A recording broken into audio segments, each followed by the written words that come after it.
I bought this Sniper Hog Light 50 LRX and I wanted to mount it on the base of my barrel using a magnetic mount. Now normally I would use what I've been using previously, which is the Olight XM03,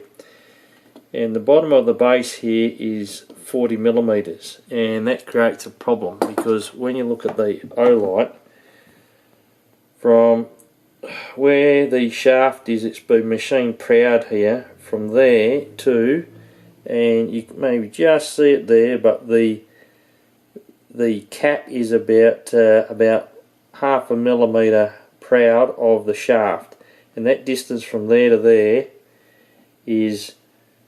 38mm. So the problem I had was when I tried to mount the XM, that this would sit on the proud piece, or this pit would sit on the tail piece and not allow me to screw the battery cap in, and the torch wouldn't go on. So the solution to all that is I went out and bought a Klarus FM2,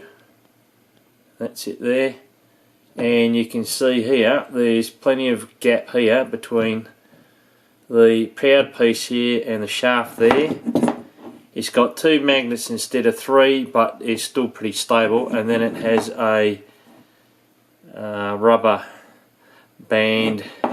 that you wrap around the barrel and then hook onto here, and that stops it rotating on the barrel. So they're only about 30 bucks from LED Lights Australia, and that's what you need to mount your Sniper Hog Light to the bottom of the barrel, and you're still going to have enough clearance if you go with a 60 LRX as well. So that's the solution if you want to mount it to your barrel.